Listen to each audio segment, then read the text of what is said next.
Well, I guess So not. yes, The purpose here isn't to talk about specific applications, but if you're using a cluster, you want to run something, and it's either an application someone else has installed, or it's something that you need to install yourself. Or, for example, you need to install Python or something and then run your own code. And this is just a very broad overview of what's available. Since everyone needs different stuff, we're not going to take the time to go into any detail here because most people would be bored and you will need to find it again when you need it anyway. But this is the general idea. So some people come to the cluster and say, why can't I do sudo apt-get install something, which is the command you would use on a Linux computer to install something? And there's several reasons, but the most important of the reasons is that this is a shared cluster. And if you can install something or change the version of something, then it will break it for everyone else. And even if us as admins do stuff, any little change we do has the possibility of breaking someone else's code. So it's very conservative what's installed as part of the operating system. So if we go down, that's this. So yeah, yes, there's a few things we install that way, but for the most part, anything you need is not just available by default. yeah. Maybe you could demo in the terminal a few of these Mm-hmm. like applications. So many, at least here in Aalto, the computing cluster, all of the computers are like very minimal installations, so they don't have a lot Mm-hmm. of info like software installed because they're not installed into any disk or anything when the compute nodes boot up. Everything is in memory. So, and this is Mm-hmm. quite common in many clusters, so that like Yeah. the whole operating system is in memory, and the more you start have it in the memory, the less the more stuff you have in the operating system, the less you have memory available for the users. Mm-hmm. So that's Mm-hmm. why usually the Yeah. image is very small. But there's some programs Yeah. there. So let's, if we, for example, look which Python 3. So which is this tool Yeah. that checks like if I would run What Python will 3, run. which Yeah. yeah, what is the actual application that will run? So Mm-hmm. we notice that this is it comes from user bin. So this is like Yeah. Linux So has this this is file installed systems. through the operating system. Yeah, Linux has this file system hierarchy where like user is the applications, the operating system applications there, and bin is usually like the executable binaries. So it's part of the operating system. But Yeah. we want to still run multiple things in the cluster. So Mm-hmm. often we admins install stuff into the cluster and make it available Yeah. for many of the users. So Yes. And we do that with, well, the most common one is called the module system. And this is a way you can run a command and it makes other software available by manipulating the paths it looks at for software. And we don't need to go into depth about exactly where yeah, this how it comes from works. and how it works. Yeah, Like, but can we yeah, give one example then? yeah. Let's Maybe. check if we have MATLAB available. So if we run this module spider MATLAB, Well, let's. Mm, so yeah, we can can I first run check which if we MATLAB have. first? Yeah, And it says there's no MATLAB anywhere. yeah. Okay. Yeah. So if we now run module spider MATLAB, so this module spider is a Mhm. tool that it checks like, is there Yeah. like, can you find MATLAB in the modules? You can just run Mhm. module spider to run view all of the available modules. Mm. But you Mm. notice that now we see that there's multiple versions of MATLAB available over here. You Yes. see that there's MATLAB and then there's like multiple versions. So let's pick one of those versions. So Yeah. let's pick Maybe the latest one. maybe that one, maybe the latest one. Okay. And we can press Q to quit and then module load and then give that name. So I paste it once. And what happens? It looks like nothing. Well, yeah, but we still, if we run module list, Um, yeah, module list shows what modules are loaded. So we can see that there's now the MATLAB module is loaded. There's also this kind of like environment module. So many clusters have this kind of like overall yearly installations or something, and we have them now too. So it makes a lot of software available for you. Yeah. And it makes it possible to install a lot of other software. Yeah. So, but let's now check which MATLAB. Did we actually get MATLAB? So okay, now we see. Manual installation software MATLAB. Yeah. Okay. Yeah. So there's now Looks like a system installed MATLAB.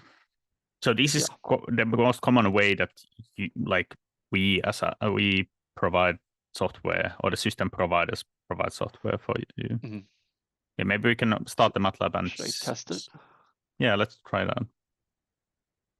Let's see. I hope it doesn't do something weird. Yeah, we started with the no JVM so that we don't want the graphical interface. But yeah, we can see that this is the MATLAB. It returns. Yeah. Okay. So that worked. Okay. Yeah. And what's available in the module system? What kind of stuff do we have there? Well, a huge bunch of software. There's like there's many like libraries, many like many finished like software installations and all sorts of stuff. So you can find it in the applications page, and running Module Spider will give you more information on that. But we also have like some very specific software. So this might be again like some of this is also only Aalto specific. You want to check your clusters stuff, how they are doing. But I guess for whatever, is it safe to say whatever cluster you have, the first thing to do is read the documentation for what you need and see if it's already installed or there's special instructions, because it will be different for everyone. Yeah, especially for the very complex programs, there might be a specific reason why they're installed the way they are. And the admins have used a lot of effort trying to get the most like performant version and most stable version installed to the system, and doing it manually by yourself can be quite tricky sometimes. Yeah. Okay. Should we demo? We could demo a few more software. So we have in our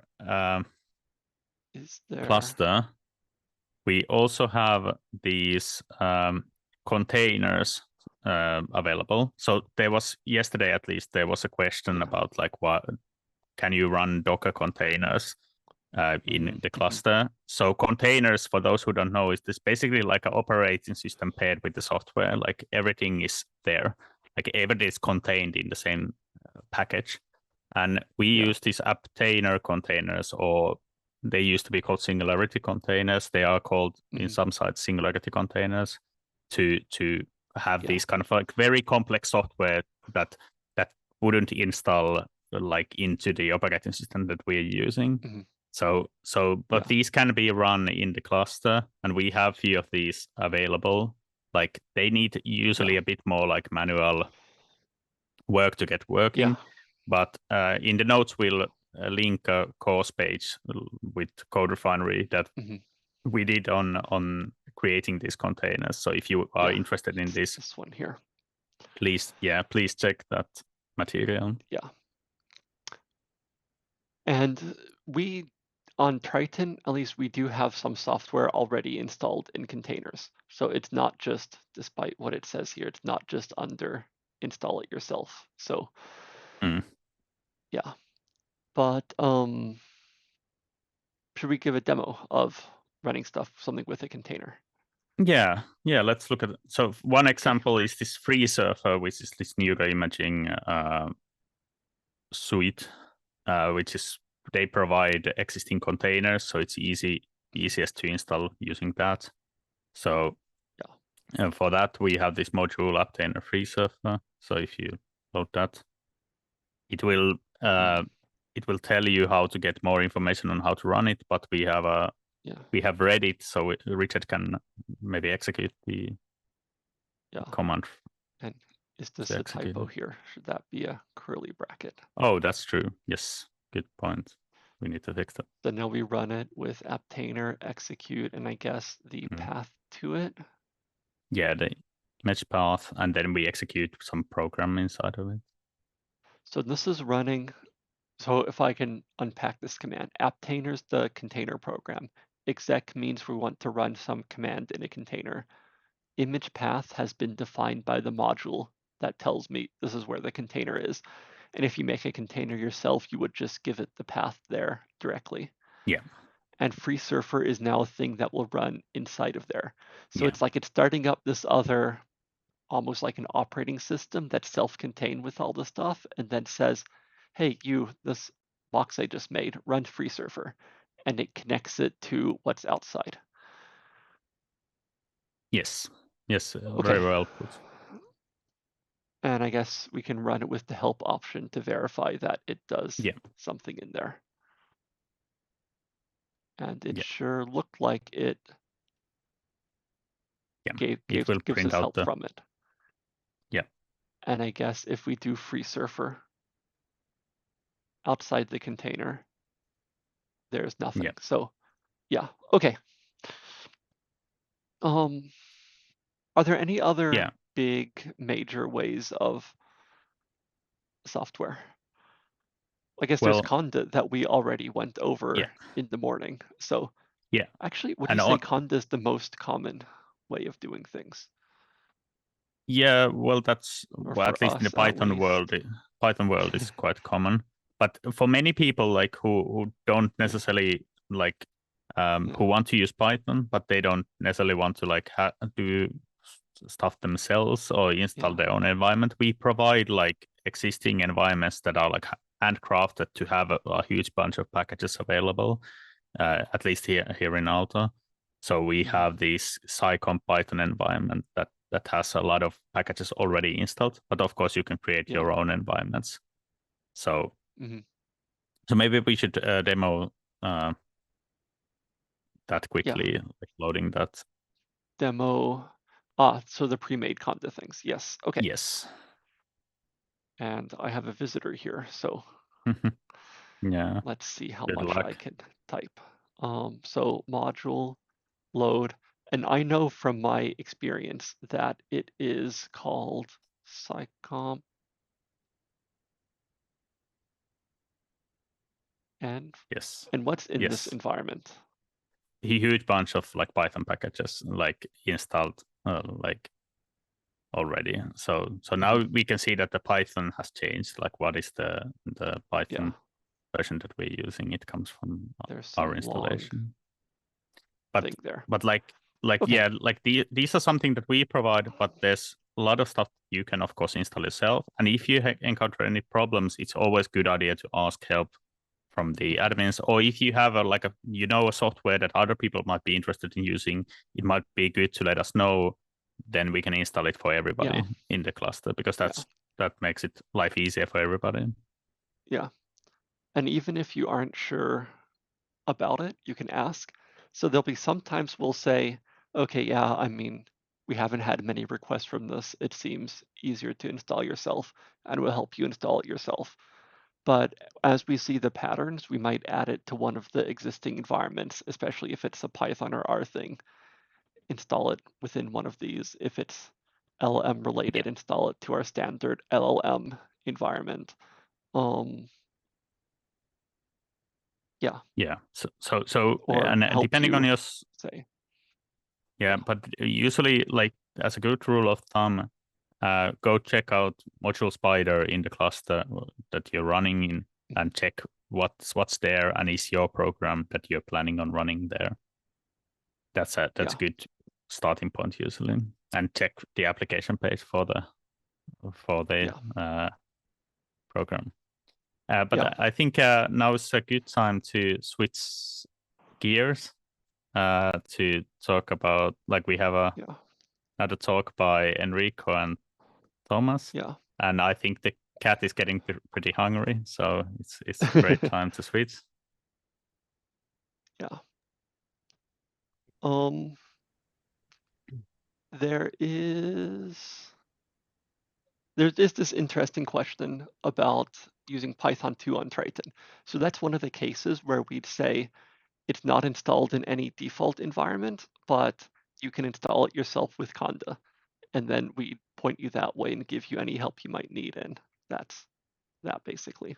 Yeah, So but also I would say that if you have to run some Python 2 code, that's the least of your worries. like it's been deprecated yeah, for so long that it like transitioning to Python 3 in that code might yeah, be like asking like people supporting you, can they help with the transition process from yeah, Python 2 to Python 3 might be yeah, like a good worthwhile investment.